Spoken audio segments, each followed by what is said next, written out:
금기의 담실, 그 문 너머에서 2일 아무도 모르게 시작된 이야기.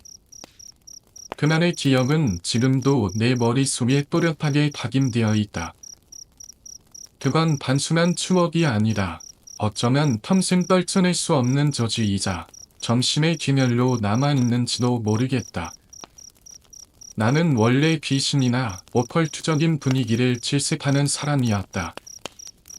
사람들이 신령 스팟이라고 부르는 장소에는 발도 들인 적이 없었고, 기이한 영상을 보다가도 자그마한 이상 징후가 포착되면 바로 끄고는 했다. 오당, 퇴마사, 구속신안 같은 단어에조차 거부감을 느낄 만큼 나는 이성과 현실을 중일시하는 평범한 사람이었다. 그런 내가 왜 그날 경기도 광주시 깊은 산자락 어귀에 숨어있던 한 쾌감원에 발을 들이게 되었는지 지금도 그 이유를 명확히 설명할 수 없다. 누군가가 나를 조종했던 걸까? 아니면 나도 모르게 뭔가에 홀렸던 걸까? 2. 지우와의 약속. 그날 병원을 가자고 한 친구는 평소에 무서운 이야기를 제일 싫어하던 녀석이었다. 이야기의 중심이 되는 그 친구, 나는 이 이야기에서 지우라고 부르겠다. 지우는 겁도 많고 조심성도 강한 친구였다. 밤길 혼자 걷는 걸 무서워했고 귀신 얘기만 나와도 주변을 두리번거리며 소름 돋는다고 말하던 친구였다. 그런데 이상하게도 그날 지우는 전혀 다른 사람이 되어 있었다. 야, 이번 주말 밤에 시간 되냐? 별안간 그렇게 묻는 지우의 눈빛은 어딘가 평소와 달랐다. 뭔가 결심한 듯 단단했고 설명할 수 없는 기묘한 흥분에 휩싸여 있었다. 왜? 무슨 일 있어? 너한테 꼭 보여주고 싶은 데가 있어. 설마 또 이상한 데 데려가려는 거냐? 응, 견먼이야. 최견먼. 나는 순간 귀를 의심했다. 지우가? 최견먼. 그걸 직접 간다고? 지우는 이미 준 겸원에 대해 조사까지 해둔 상태였다. 곤지암 근처에 있는 어떤 겸원. 이름도 없이 알려진 그곳은 신령 스팟 마니아들 사이에서도 악명이 높았다. 무속 관련 커뮤니티나 유튜브에서도 출입 금지, 접근 불가라고 경고한 장소였다. 그런데도 지우는 그곳을 반드시 가야 한다고 말했다. 심지어 지우는 말했다. 나 혼자라도 갈 거야. 만약 내가 거기서 무슨 일이라도 당하면 그 진일 너한테 맡길게. 그 말은 마치 농담 같으면서도 어딘가 진심이었다. 나는 마음이 심하게 흔들렸다. 사실 처음엔 반칼에 거절했다. 그런데도 밤마다 머릿속에서 지우의 목소리가 반복되었다. 내 몸에 무슨 일 생기면 길일은 너한테 맡기게. 결국 나는 지우와 함께 가기로 결심했다. 3. 최겸원을 향한 여정. 우리 둘은 정확히 날짜와 시간을 맞췄다. 병원으로 향하는 날, 시계는 밤 11시 43분을 가리키고 있었다. 차를 몰고 도착한 그곳은 마치 세상과 단절된 또 다른 세계 같았다. 어둠은 숨이 막힐 정도로 짙었고 산속에서 불어오는 바람은 밤 공기보다 훨씬 차가웠다. 그 병원은 산중턱에 자리 잡고 있었다. 사람의 발길이 틈김지 모리인 듯 입구로 이어지는 길은 풀이 무성했고 수풀이 발목까지 자라올라 걷기조차 힘들었다. 우리는 둥기의 랜턴과 혹시 모를 상황에 대비해 준비한 초분과 팔을 챙겨들고 천천히 덤원 안으로 들어갔다. 자, 견고, 오시된 직단. 덤원 안에 들어가기 전부터 지우는 나에게 말했다. 여기 뭔가 이상해. 그냥 넘기면 안 될 것 같다. 하지만 나는 이 정도쯤이야 괜찮겠지. 진짜 위험한 곳만 피하면 되는 거 아니야? 라며 마음을 억누르고 병원 안으로 발을 들였다. 병원 입구에 들어서자마자 나는 무언가의 목이 꽉 조이는 듯한 압박감을 느꼈다. 마치 공기 자체가 사람을 밀어내는 것 같다. 나는 참다 못해 지우에게 말했다. 제발, 랜턴 아무데나 막 비치지 마. 여긴 뭔가 있어. 그냥 조용히 돌아다니자. 하지만 지울은 내 말과는 정반대의 행동을 보였다. 오히려 일부러 어두운 구석구석에 랜턴을 들이대며 말했다. 그럼 무슨 재미로 왔겠냐? 그리고 나는 그 순간 진심으로 지우를 이 자리에서 확 때려눕히고 집으로 돌아가고 싶다. 나는 생각을 했다.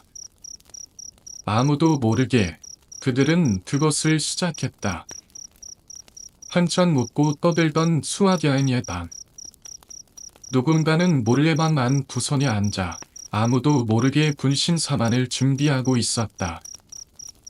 모두가 아는 것처럼 수학여행이라는 이름은 언제나 학생들에게 자유를 주는 듯하면서도 실은 선생님들의 눈치와 통제 안에서만 가능한 제한된 회방일 뿐이었다.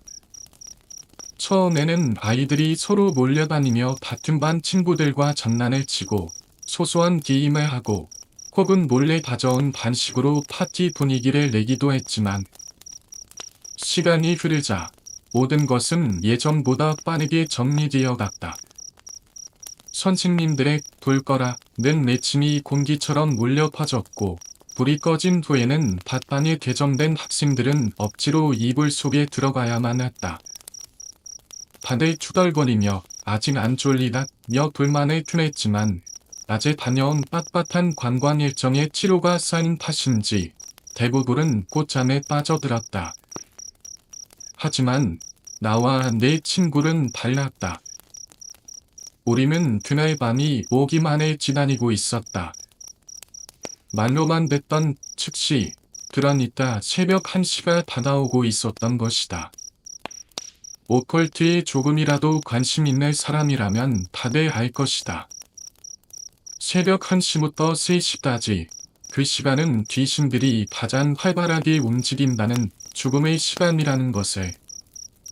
우리는 그 축시가 되기를 기다렸다. 말없이 눈을 감고 누운 척을 하며 교사들의 순찰이 끝나기만을 아이들이 모두 깊은 잠에 빠지기만을 기다리며 시간을 보냈다. 그리고 시리 초침이 1시를 가리켰을 때 우리는 조용히 몸을 일으켜 반 구석으로 이동했다. 그곳은 미리 준비해둔 종이와 펜 그리고 휴대용 손전등이 놓여 있었다. 시작된 반면술, 불신사다. 우리는 숨을 죽인 채 종이를 바닥에 펼치고 그 위에 둥그렇게 글자를 나열한 후 펜을 가운데 올려놓았다.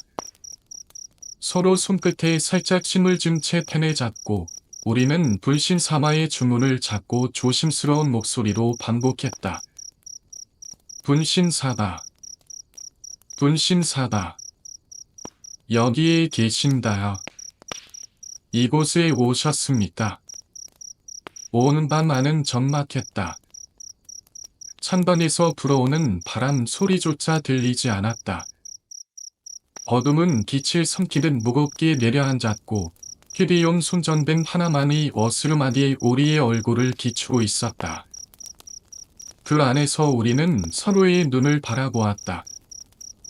농담 반 진담 반의 도전이었지만 그 순간의 공기는 진지하고 묘하게 짐잔담이 밤돌고 있었다. 질문을 던지고 난 후 아무 반응이 없는 캔을 가만히 내려다보았다. 한참을 그렇게 아무 말 없이 바라보았다. 하지만 캔은 꿈쩍도 하지 않았다. 우리는 역시 안 되네 하며 실망하고 있었다. 사실 나는 친구가 나를 놀리기 위해 일부러 안 움직이는 줄 알았다. 반대로 친구도 내가 일부러 장난을 치고 있다고 생각한 것 같다. 우리는 서로를 멍하니 바라보며 웃고 말았다. 하지만 그때 아무런 예고도 없이 캔이 돌기 시작했다. 캔이 움직이기 시작했다. 처음엔 아주 느리게 원을 그리는 것처럼 돌던 캔이 갑자기 엄청난 속도로 회전하기 시작했다. 시험지를 채점할 때 빨간 펜으로 정답 표시하듯 아주 정확하고 빠르게 원을 그려갔다. 나는 순간 얘가 장난치는 거구나 싶어서 짜증 섞인 얼굴로 종이에서 시선을 떼고 친구를 바라봤다. 하지만 내 눈앞에 보인 친구의 얼굴은 나와 똑같은 표정이었다. 그때 우리는 동시에 깨달았다. 이건 진짜다. 농담이 아니었다. 우리가 원했던 하지만 동시에 바래선 안 됐던 그 존재다. 정말로 여기에 와 있었다. 우리는 미친 듯이 질문을 쏟아냈다. 당신은 남자입니까? 당신은 이 근처에 살았습니까? 지금도 여기 우리 방 안에 있습니까? 그 모든 질문에 캔은 망설임 없이 아주 빠르게 대답을 써내려갔다. 그리고 친구는 흥분한 나머지 이런 질문까지 던졌다. 내가 좋아하는 애랑 잘 될 수 있을까? 그 질문에도 캔은 정확하게 대답했다. 결과는 불행히도 부정적이었다. 절대 해서는 안 되는 질문. 우리는 신이 나서 질문을 이어갔다. 하지만 그 순간 친구가 질문 하나를 던졌다. 나는 그 말을 듣자마자 몸이 얼어붙는 느낌을 받았다. 왜 죽었어라? 순간 방 안의 온도가 뚝 떨어진 듯한 느낌이 들었다.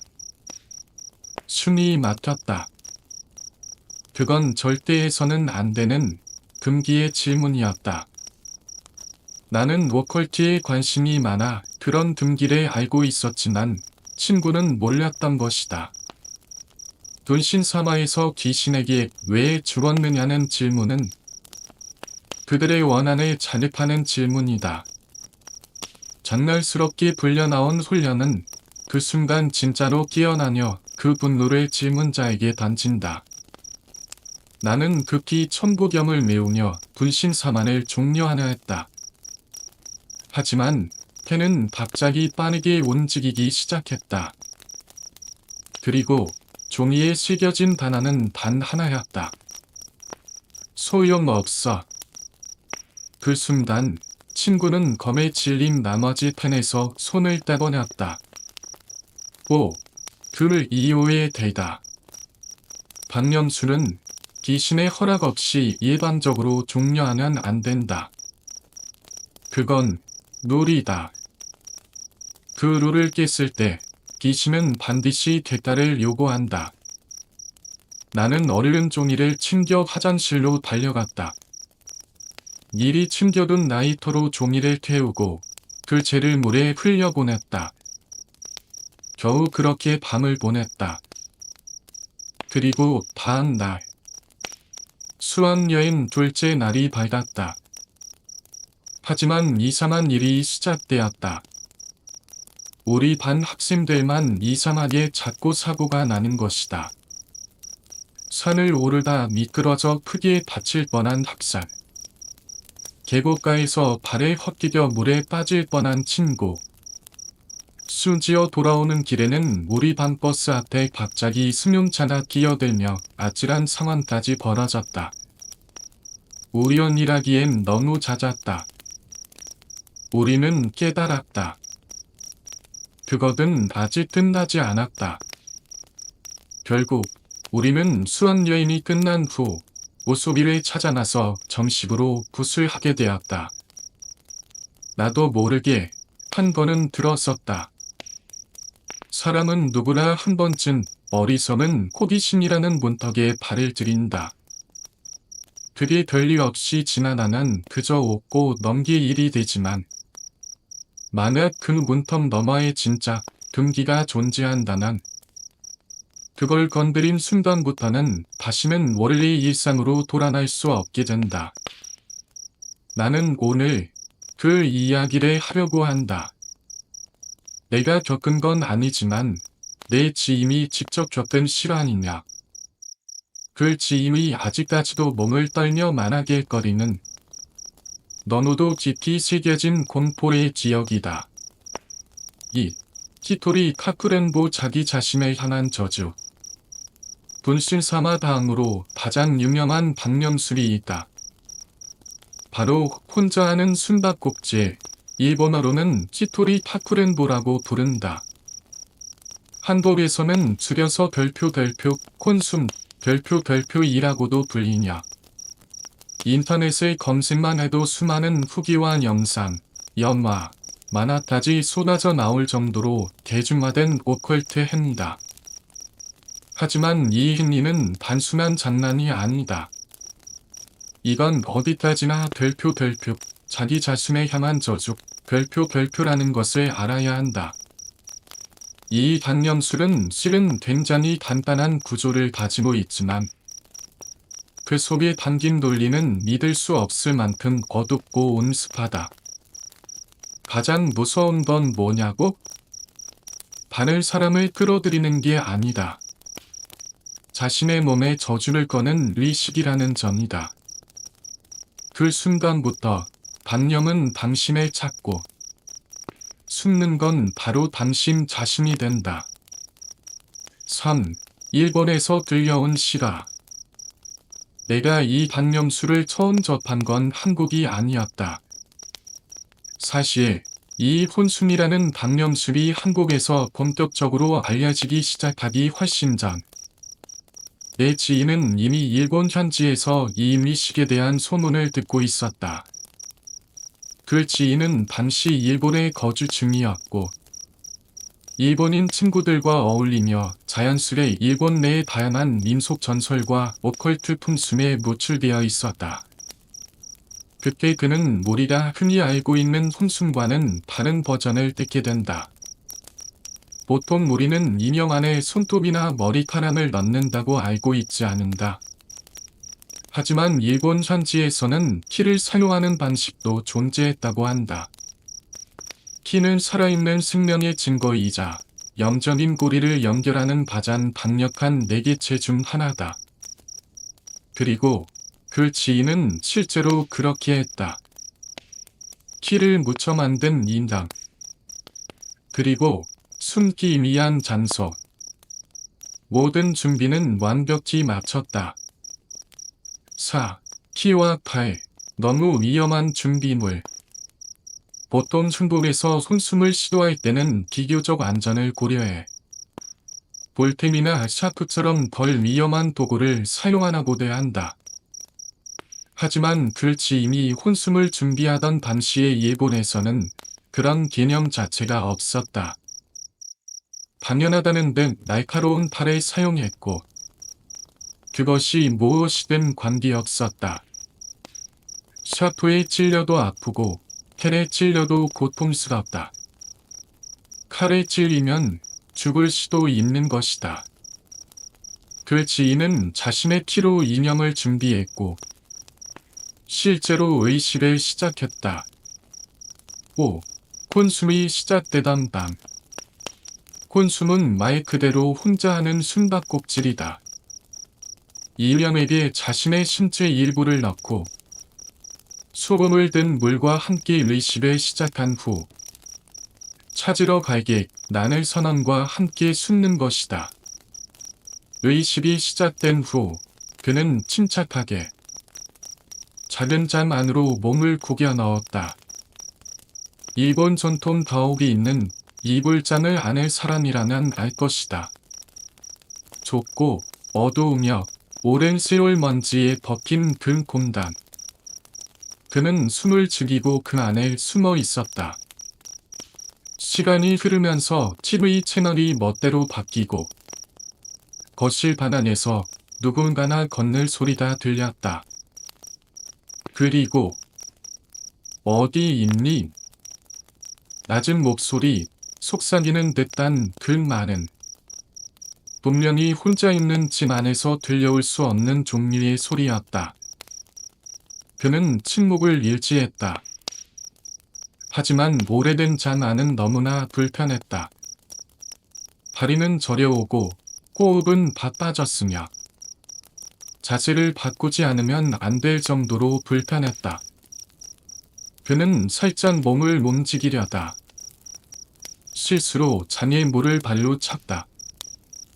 소리는 크지 않았다. 하지만 그 소리는 찾았다. 나는 목소리와 함께 잔 밖으로부터 또벅또벅 받아오는 발소리로 이어졌다. 그 지인은 콘비를 사나여 물을 박차고 나왔다.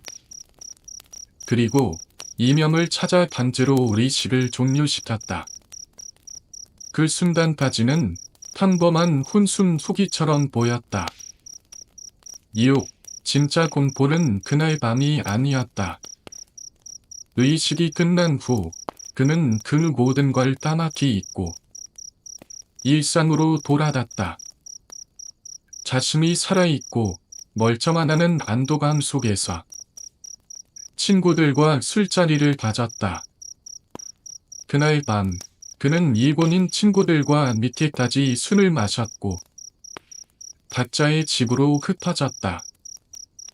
그는 약간 취한 몸을 이끌고 집으로 돌아가는 길이었다. 그런데 골목 맞은편에서 조금 전까지 함께 술을 마셨던 일본인 친구가 다시 걸어오고 있었다. 그는 손을 흔들며 말했다. 왜 다시 왔어? 그 친구는 아무 대답도 하지 않았다. 다만 미소를 지은 채 천천히 그의 앞까지 걸어와 섰다.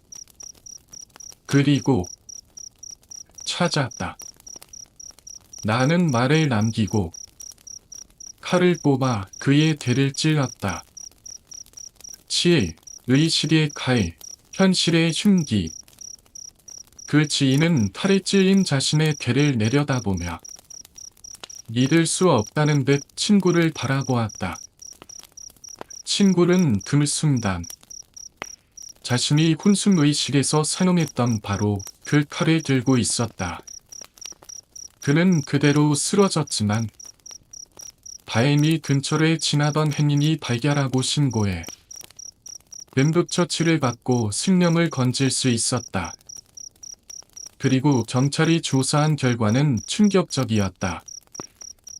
그 일본인 친구는 사건 발생 시간에 경찰서에 있었다. 술에 취해 길거리에서 싸움을 벌이다가 경찰에 연행되어 조사를 받았다는 것이다. 완벽한 알리바이. 절대 그 골목에 있을 수 없었던 사람. 그런데 그를 찌른 건 분명히 그 친구의 얼굴을 한 존재였다. 고시원의 새벽, 움직이지 않는 그림자, 일부. 대학 시절, 나는 스스로도 별로 좋은 성격이라고 생각하지 않았다. 말수가 많지도 않았고 분위기를 띄우는 데에도 능하지 않았으며 딱히 인간관계에 적극적인 성향도 아니었다. 그런 내가 이상하리 많지 친구는 많았다. 나 스스로 이해되지 않을 만큼 나쁜 성격에 비해 사람들은 내 곁을 잘 떠나지 않았다. 묘하게 사람을 끌어당기는 면이 있었던 걸까? 아니면 그냥 운이 좋았던 것뿐이었을까? 그때 내 주변에는 좋은 친구들이 참 많았다. 그리고 그 친구들 중에는 지금도 잊지 못할 한 친구가 있다. 오늘 이야기의 주인공, 지다. 지와의 첫 만남은 대학교 1학년 입학 초였다.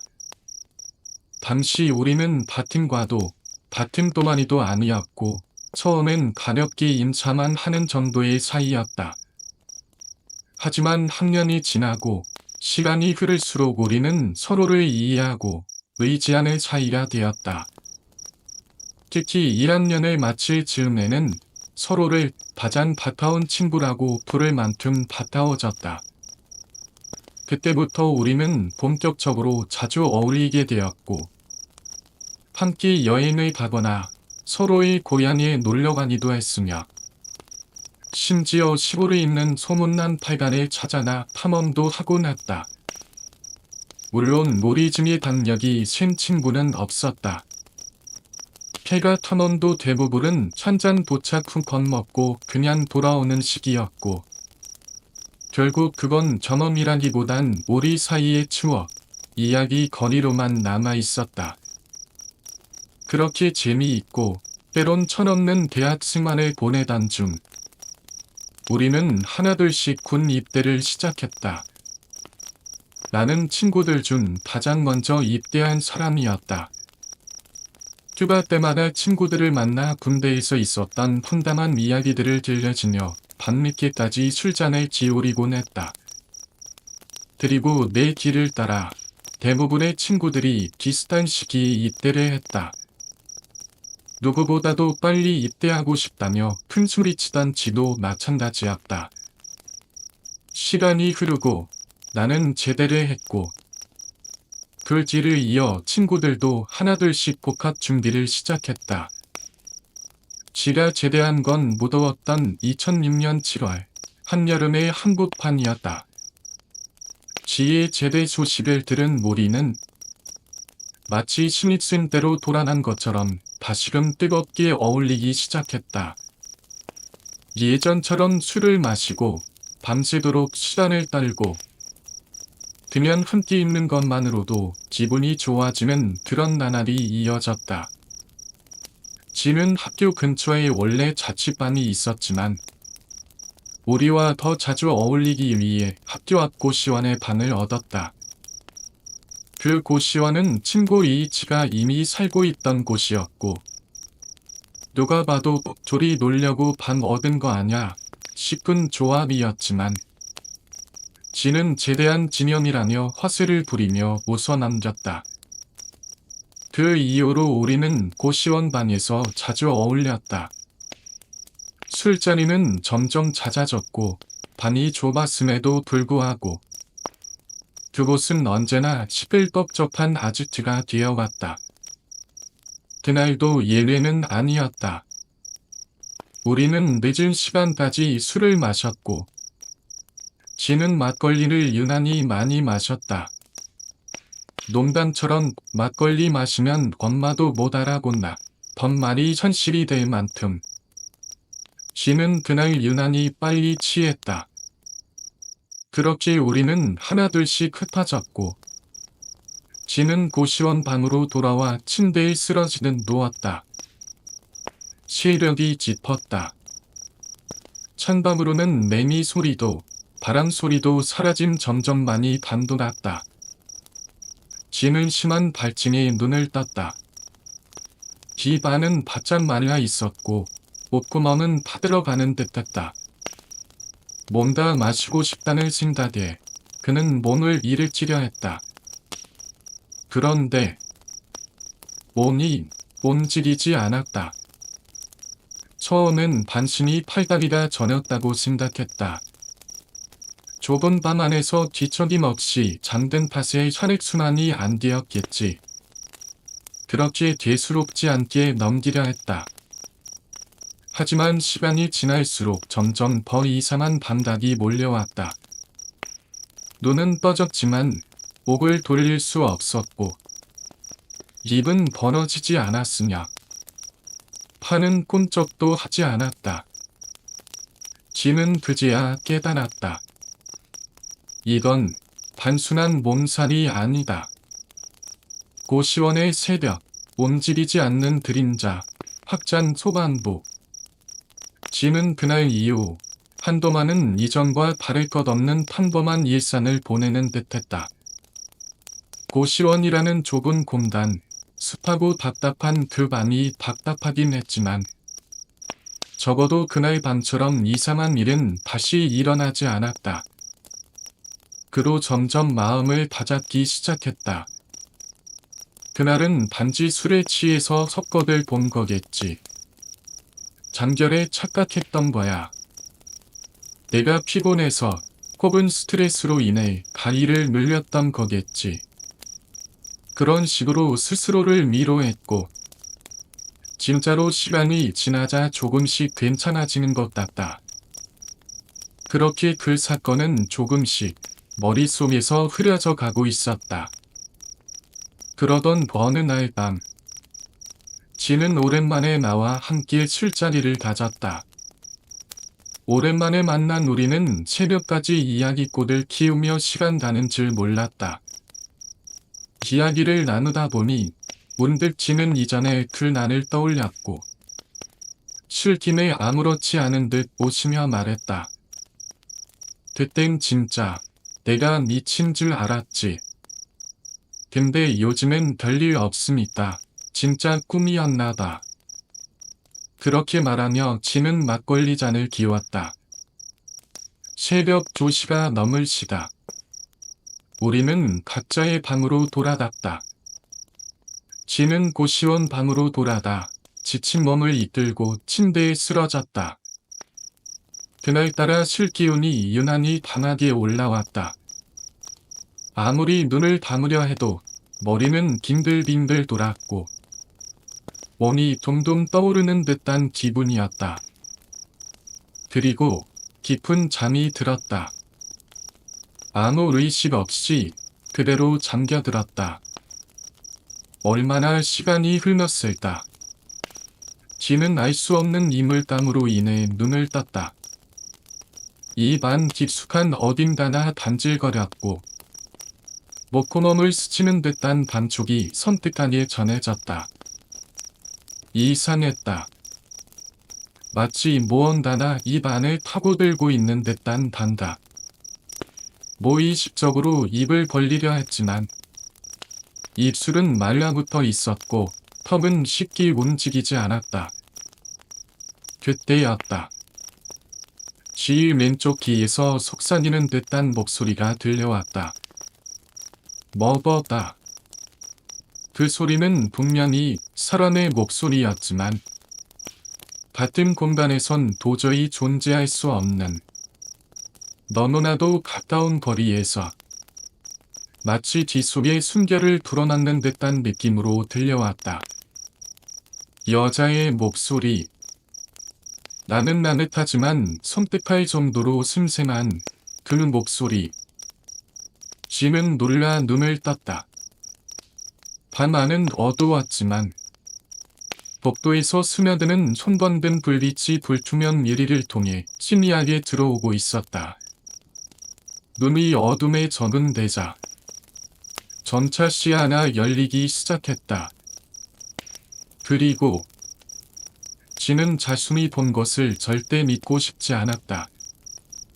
자신의 얼굴 바로 앞에 어떤 여자의 입술과 머리카락이 보이고 있었다. 그 여자는 진 머리카락을 손으로 움켜쥐고 그걸 자신의 손으로 뽑아내고 있었다. 그리고 뽑아낸 머리카락을 지의 입 안으로 억지로 밀어넣고 있었다. 입술 아래로 보이는 그녀의 얼굴은 온통 머리카락에 가려져 있었지만 그 틈 사이로 드러난 입꼬리는 기미까지 찢어지듯 꽂고 있었다. 그 웃음은 사람의 표정이 아니었다. 살아있는 인간이 지을 수 있는 표정이 아니었다. 진은 몸부림치고 싶었지만 그 순간 몸이 다시 얼어붙은 것처럼 움직이지 않았다. 오직 눈동자만이 떨리고 있었고 심장은 미친 듯이 요동치며 그 불청객이 떠나기만 해다라고 또 따랐다. 얼마나 시간이 흘렀을까. 그 기억은 흐릿해졌다. 지는 어떻게 잠이 들었는지도 모른 채 아침 햇살에 눈을 떴다. 그리고 그는 자리 입안에서 검은 머리카락 몇 가닥을 발견했다. 꿈이었을까? 다리에 눌렸던 걸까? 아니면 실제로 무언가나 다녀갔던 걸까? 그 누구도 확신할 수 없었다. 다만 지는 그렇게 말했다. 그 이유도 다행인지 불행인지 더는 그런 무서운 경험은 없었어. 비 내리던 오후 작업실로 향하다. 고등학교 시절에 나는 공부보다 동아리 활동에 더 몰두하는 학생이었다.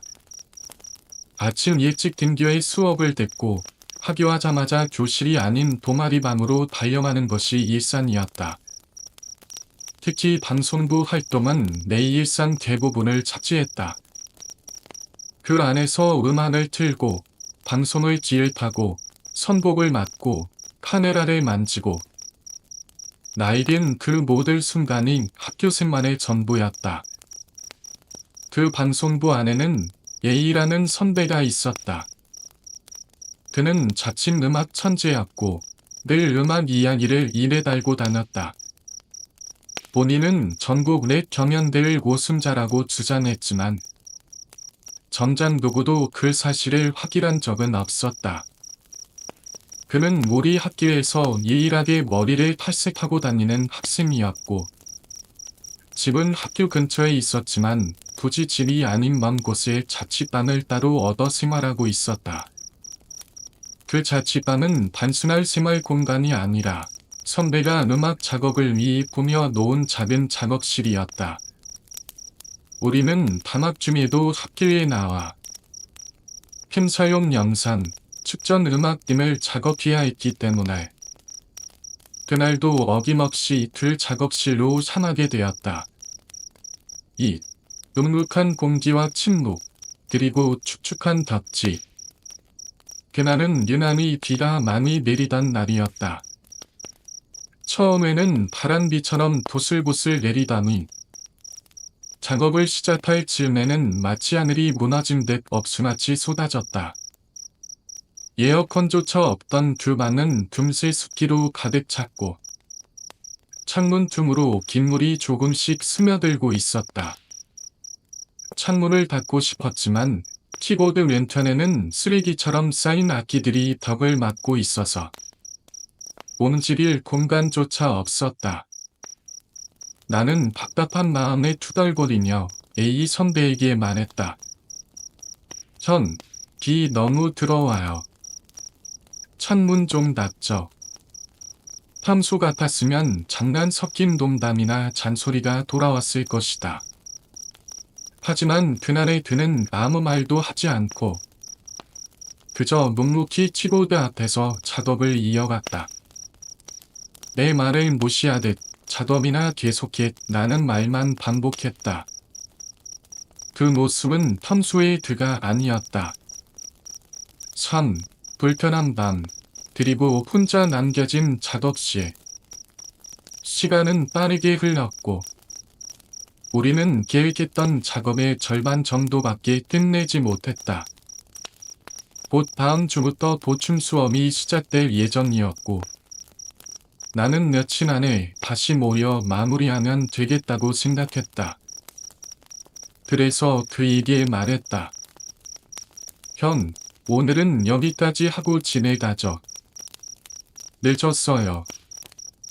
그런데 A는 고개를 저으며 말했다. 나 내일부터 랩 경연 대회 나가야 돼. 오늘 다 끝내야 돼. 그 말에 나는 마음을 접고 다시 작업에 집중했다. 하지만 밤 10시쯤 A는 갑자기 불안한 기색을 보이며 화장실을 몇 번이나 들락거렸고 얼굴은 점점 천백해졌다. 그러더니 어느 순간 갑자기 말했다. 내 상태가 안 좋아서 오늘은 짐에서 자야겠다. 너는 여기 남아서 밤새 작업 마무리해. 내일 아침에 짐에 가든지. 나는 의아했다. 자신의 집이 멀지 않은데 굳이 자취방에서 자던 되다. 왜 하필 오늘은 짐에 간다고 하는지. 왜 굳이 자신의 작업실을 반의 사람에게 맡기고 떠나는지. 하지만 그때는 그런 생각보다 혼자 작업실을 쓸 수 있다는 기대감이 더 컸다.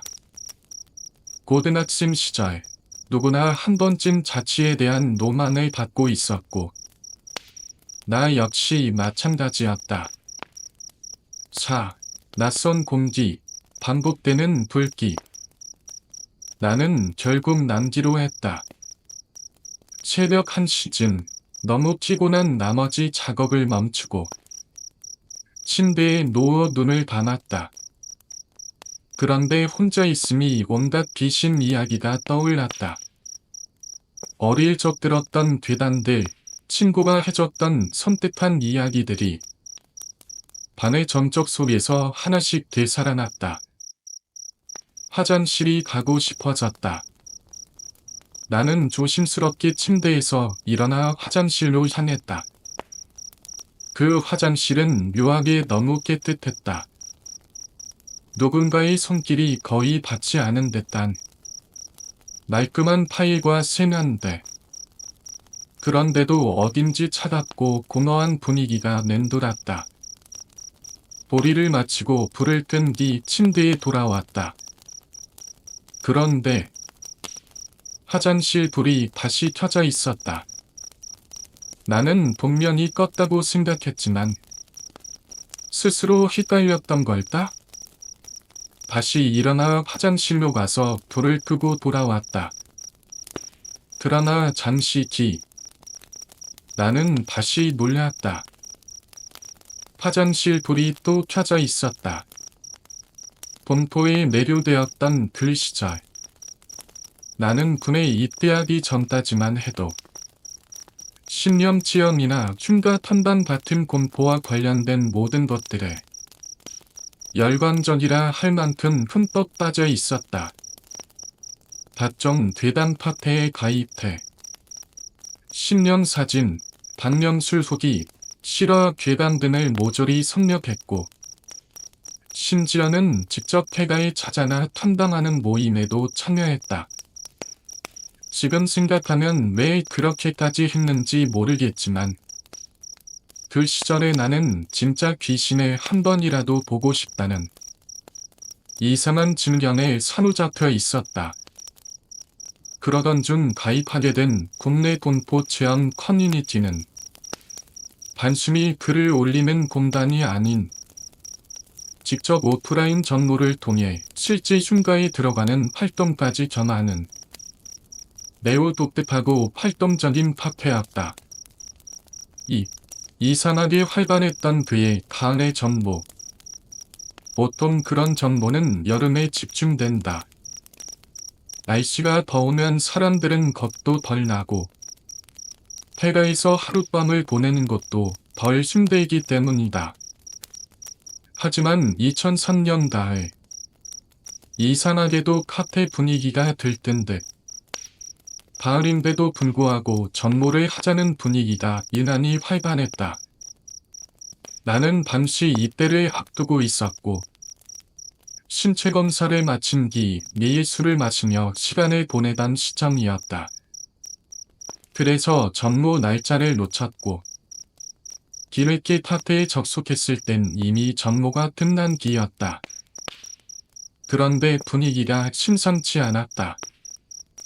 정모에 다녀온 사람들은 모언다 말에 아끼는 분위기였고 정모 소개를 묻는 글에는 댓글도 거의 달리지 않았다.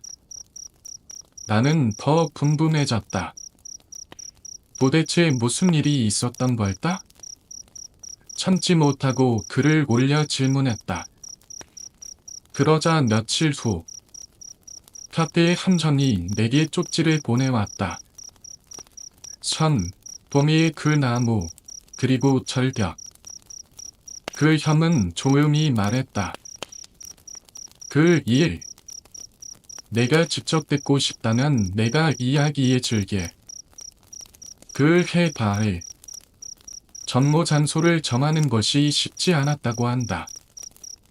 폐가 중에서는 이미 턴단이 끝난 곳도 많았고 계절상 추워지기 시작하니 참여 인원도 줄고 있었다. 그러나 한 운영자나 도밀 쪽 절벽 근처 이상한 나무가 있는 곳을 추천했다. 그 나무 근처에서 종종 하얀 옷을 입은 여자의 목격담이 올라왔고 뭔가 분위기가 묘하다는 후기들이 있었다는 것이다. 5년지는 단풍도 구경하고 귀신도 보고 오자는 시부도 가벼운 마음으로 그곳을 전무 장소로 정했다. 전무 반일. 그들은 해안 근처 숙소에 짐을 풀고 소문 속 그 나무를 찾기 위해 해안을 따라 걷기 시작했다. 시연이 본 것. 그 나무는 일반적인 산속이 아닌 절벽 근처 외딴 곳에 서 있었다. 정확히 말하면 절벽 끝에서 한 발자국만 더 나가면 곧장 바다로 떨어질 위치였다. 그 특이한 위치 덕에 멀리서도 그 나무는 쉽게 식별됐다. 날씨는 흐렸고 바람도 거세게 불어왔다. 그런데도 나무는 마치 그 자리를 지키는 수호신처럼 묘한 존재감을 뿜어내고 있었다. 그때였다. 그 그룹 중 한 명. 시연이라는 현인.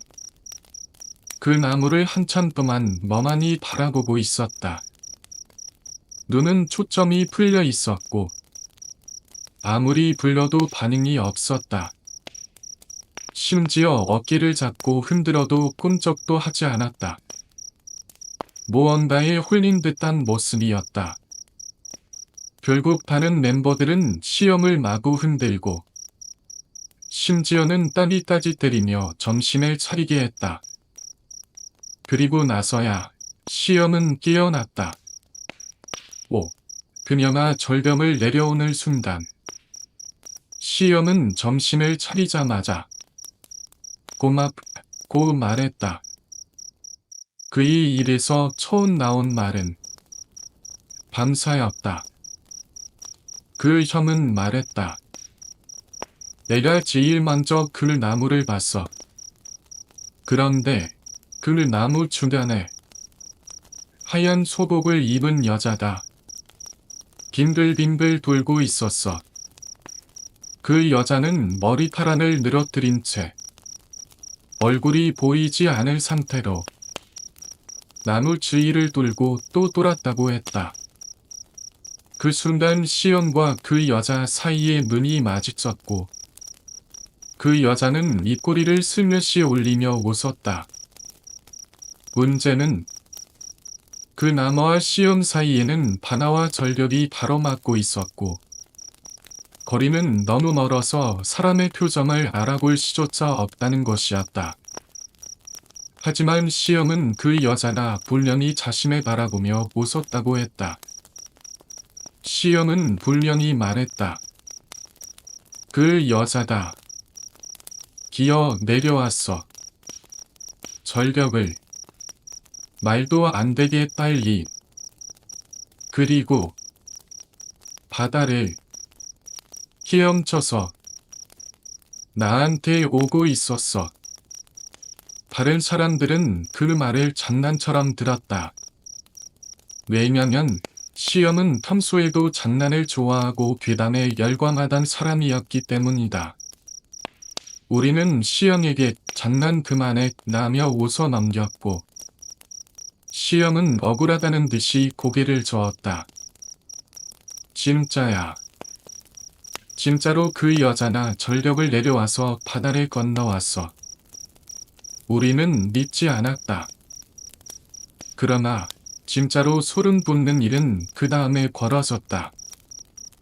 시험이 말하길 그 여자나 발목을 붙잡았다고 느꼈던 그 순간 우리가 시험을 때려서 정신을 차리게 한 그 순간이었다는 것이다. 그리고 시험은 그 말에 하며 자신의 오른쪽 발목을 바리쳤다. 놀랍게도 그 발목 한쪽만이 유독 축축하게 젖어 있었다. 다른 곳은 많은 섬기였는데도 말이다. 아무도 바닷물에 들어가지 않았고 비도 오지 않았던 날이었다. 도저히 설명할 수 없는 기이하고 오싹한 순간이었다. 제7화 강원도 섬길에서 만난 코 없는 여자. 내일 매가쯤은 강원도의 깊은 산속에 있었다. 그곳은 아들이 귀한 집이라고 하기에는 어려운 구조였다. 내 할머니는 무려 아들 6을 낳았고 그중 막내 매삼촌은 다섯 누나와 손들 사이에서 특별히 사랑받지도 못한 채 자랐다.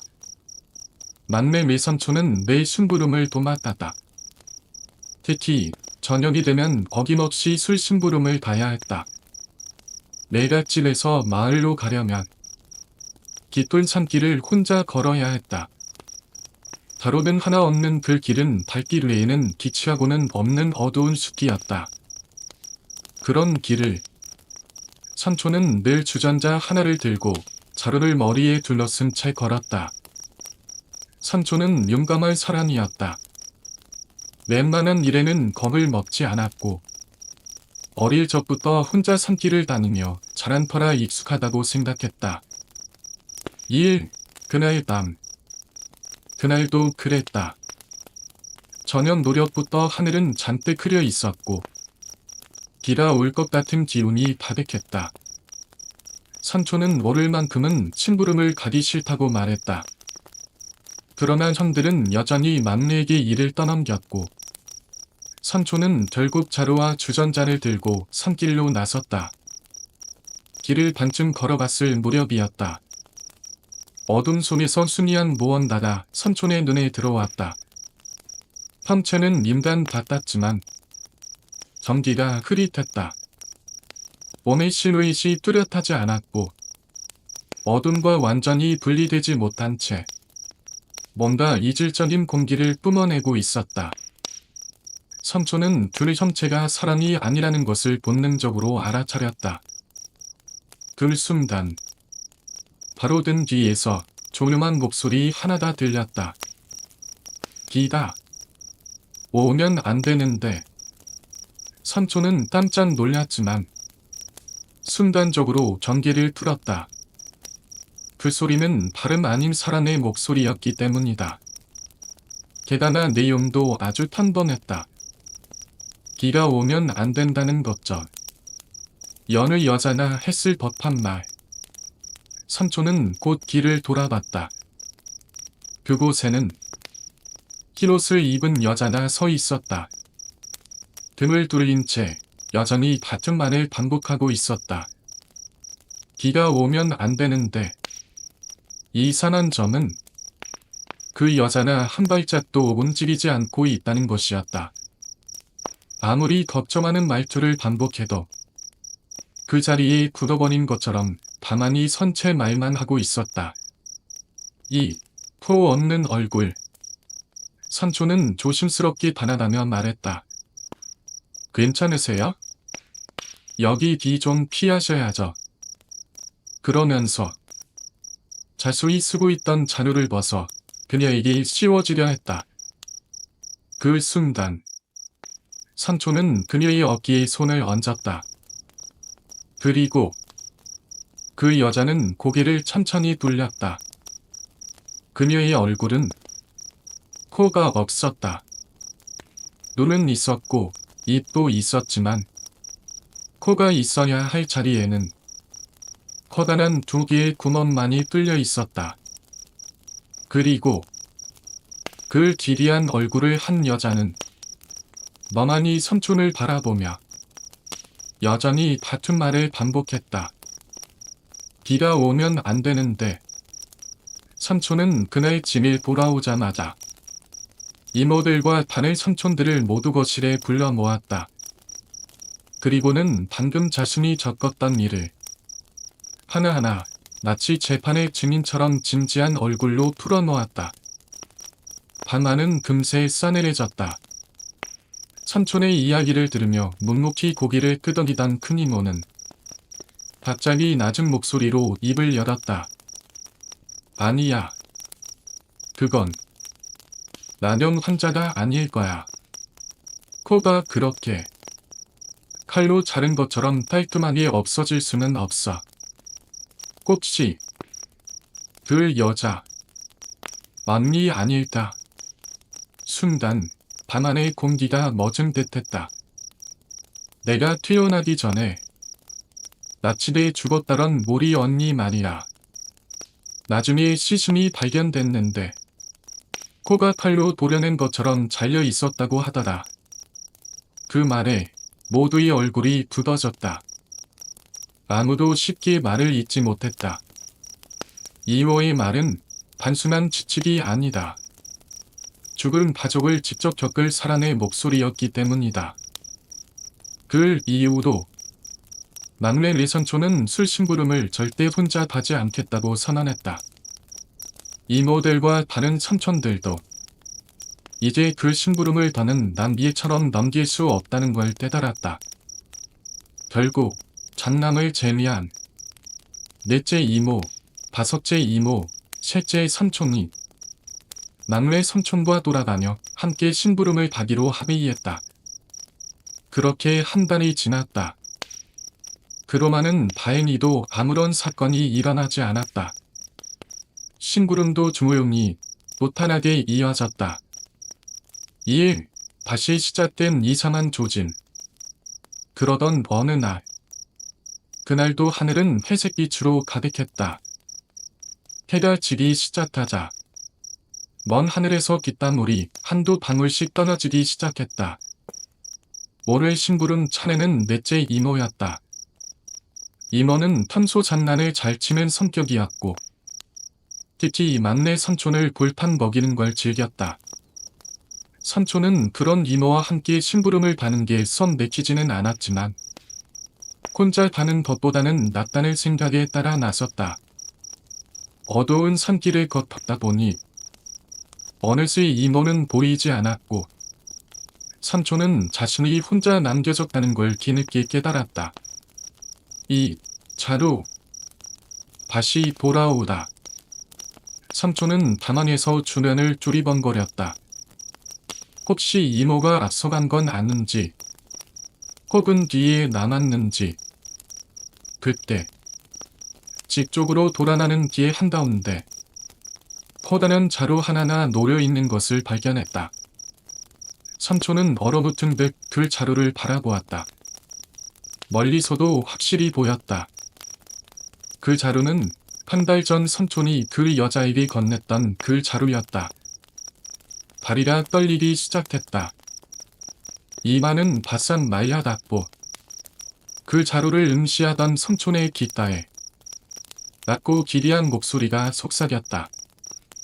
빗물이 코에 안 들어와서 좋네. 그 순간 삼촌은 자신의 모든 근육이 마비 된 것처럼 움직일 수 없었다. 두 눈만을 부릅뜬 채 자루와 그 안에 무언가를 바라보는 수밖에 없었다. 그리고 그 목소리가 다시 말을 이었다. 아키, 안 보이네. 그 말이 끝나자 그 자루는 뚜렷이 보이지 않게 뒤틀리기 시작했다.